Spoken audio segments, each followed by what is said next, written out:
This courtroom hearing moves fast, and it hits hard. A probation violation tied to a simple theft case spirals into jail time, hard truths, and a judge who is clearly fed up.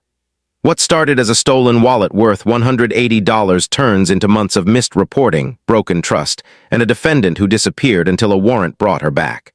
The court isn't just asking what happened. It's asking why this opportunity was wasted. That petition was last June. The defendant did not appear for that hearing, and a bench warrant issued for her arrest. She got picked up a few weeks ago. She'd been in, I don't know where she was, but she was here. She'd been in jail in Calhoun County. She bonded out and then came here for her arraignment. She pled not guilty and asked to set the matter for a hearing. That petition was last June. The defendant did not appear for that hearing, and a bench warrant issued for her arrest. She got picked up a few weeks ago. She'd been in, I don't know where she was, but she was here. She'd been in jail in Calhoun County. She bonded out and then came here for her arraignment. She pled not guilty and asked to set the matter for a hearing.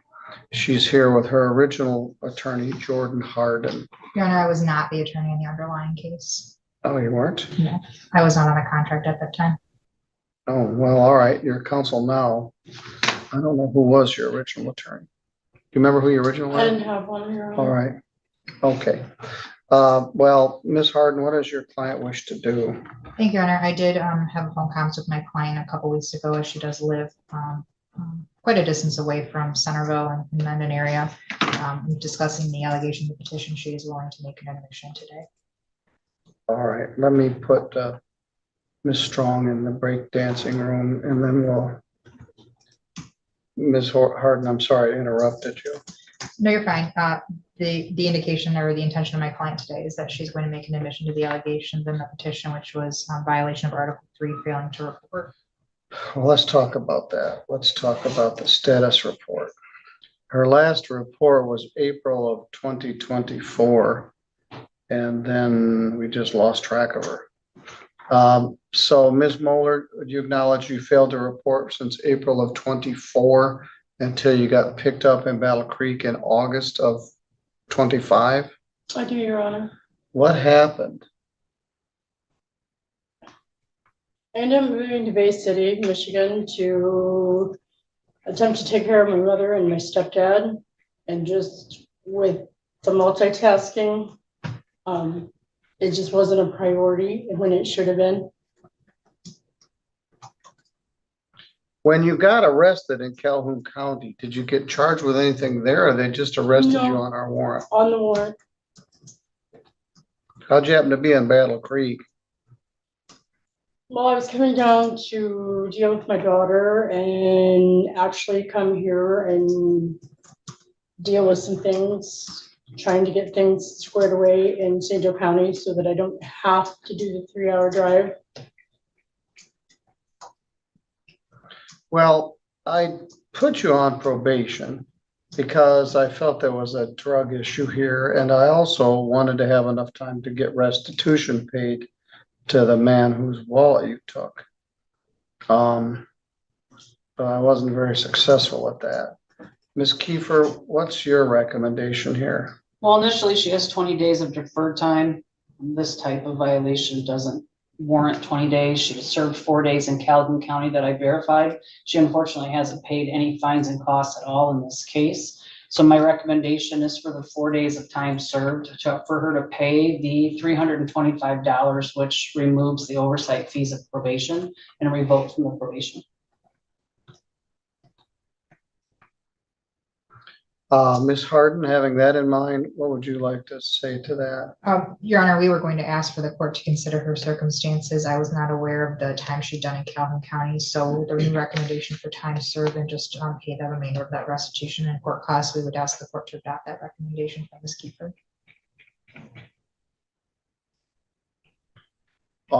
Ms. Campfield, do you have an opinion regarding this? I do, Your Honor. I struggle with these types because it doesn't appear that there's a new offense.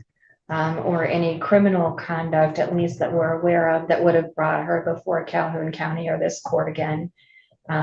However, if she was moving to Bay City, that's something that she should have kept Ms. Kiefer aware of. Probation could have potentially been transferred there if this court was willing to do so and they accepted, or perhaps even a phone report could have been arranged, but she didn't make effort to even comply in that regard. So This is the turning point. The court makes it clear that the violation isn't about a new crime, it's about accountability. Probation only works if the person stays in contact, follows rules, and respects the process. Here, the defendant didn't just miss a report, she vanished for over a year. The judge and probation officer emphasized something important. Solutions were available. A transfer, phone, reporting, communication, but none of that happened. Apply in that regard. So here I understood she did 4 days and there's no new offenses, but when you just abscond and have to be picked up in order to come deal with things, I think that perhaps maybe a little bit more than the 4 days served is warranted for just snubbing her nose at this court. And frankly, Ms. Kiefer, who through her report made every attempt to help her report on several occasions and had to reach out to her.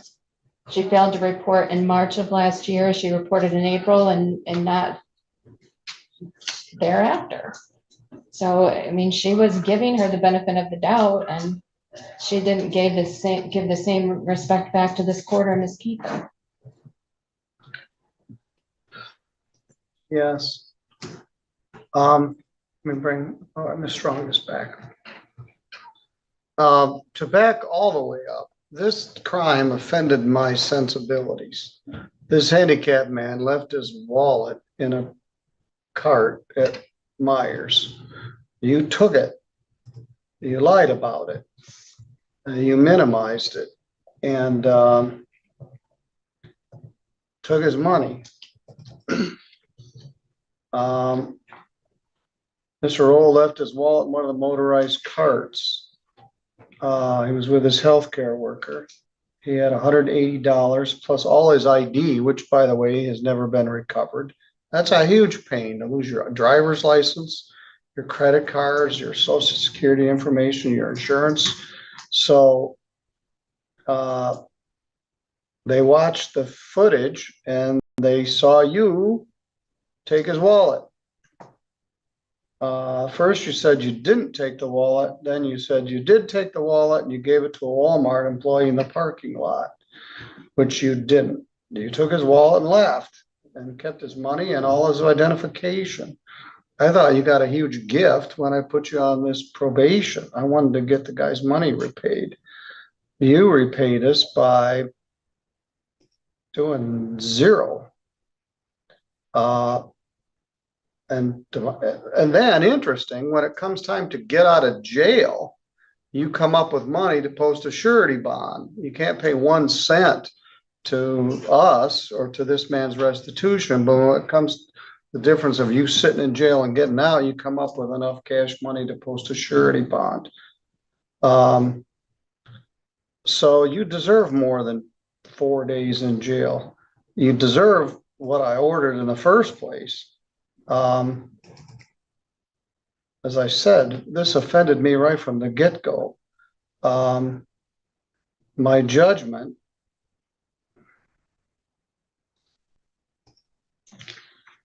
was 6-month probation, 21 days minus 1, hanging 20 days over your head.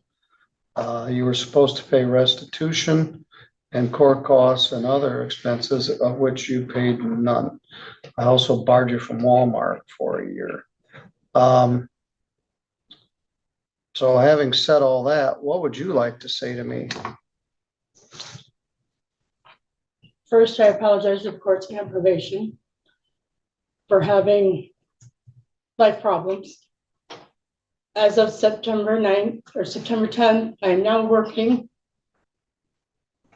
If my check deposited on Wednesday mornings, $200 would have already been paid, but it doesn't until after midnight. So I can't pay anything until tomorrow. All right, fair enough. Can you get his driver's license and social security My s- card and his? Yeah, you threw somebody else under the bus. This My was a- son threw all that away, or I don't know what was happened to it after it got in his hands. Yes, But I pled guilty because I am the one that took it out of the court.